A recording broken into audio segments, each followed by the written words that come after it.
So one of my friends, close friend of mine that I went to college with, had the nerve and audacity to fix his mouth, well, to fix his fingers to text me, asking me if I hate white people.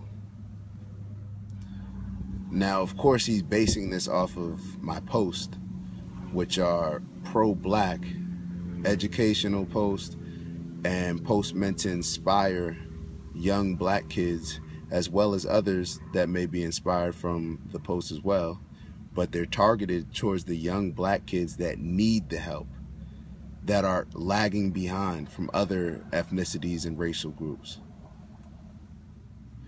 So here's my problem with him asking me that.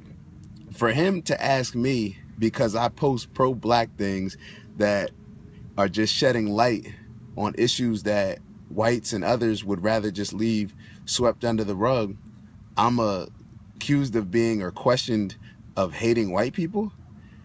That to me doesn't make any sense. And what it does is it points out exactly how compromising black people have been and how we've allowed the American society and system of white supremacy to silence us so much that when we speak about facts about our history and when we speak up about ourselves, we're looked at as hating white people. Now, I asked my white friend, well, mixed friend, I believe that he identifies with being white more, I'm just being honest.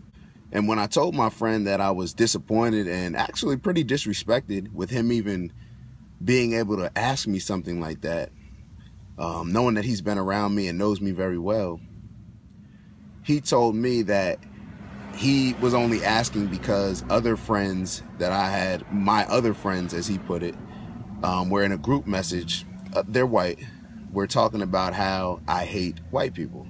Everybody knows there's a problem of blacks being treated unfairly and unjust in this country. So if you know that there's a problem and you know that your ancestors contributed to this problem and you benefit from your ancestors' actions, but you still choose not to do anything to help black people, why didn't he ask his white friends and white family, do they hate black people? Why are you asking me if I hate white people? You see, white people are doing the same thing that they were doing to us years ago. When whites were cutting off blacks' balls, castrating them, they're doing the same thing now. Because blacks know that there's a problem, and because of their jobs or how they're going to be seen in their community, or because, you know, the people that pay them, they choose not to speak up about certain issues. To me, that's cutting your balls off. When you feel that you can't speak up for something that you know is right and that you know requires us to speak up in order for anything to change, and you don't, to me, I mean, isn't that what we say? I mean, don't tell me that I'm being vulgar, but you have no balls. When I have people coming up to me telling me that, oh, I appreciate you saying, you know, all that stuff on Instagram because, you know, people like me and other people, you know, you're speaking for us who can't say anything, but you're a man. How are you a man, but you're relying on another man to speak up for something that you believe in? Don't tell me, don't pat me on the back in silence. I don't need your pat on the back when nobody's looking. I need you to repost some of these videos if you feel it. Matter of fact, I need you to make some of your own videos if you feel it. Because until we as blacks are willing to unite and come to the front line and press this issue and not hide behind our jobs, hide behind our insecurities, then people won't take note of it. If it's just a few people speaking out, then it doesn't matter. Nobody will care until we all come together and we all speak out. And what's crazy about this whole situation is I myself, I feel that I'm very fortunate from a lot of my friends. I'm very fortunate that, you know, I grew up in a household with support. I grew up in a household with a mom and a dad, a good family that really supported me and that really guided me and taught me a lot of the things that, unfortunately, many of my friends didn't learn.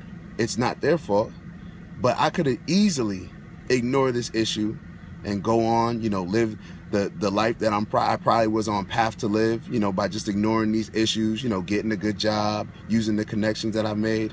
But I'm not. This issue is important to me. That's why I speak out. That's why I might sound angry. Matter of fact, that's why I am angry.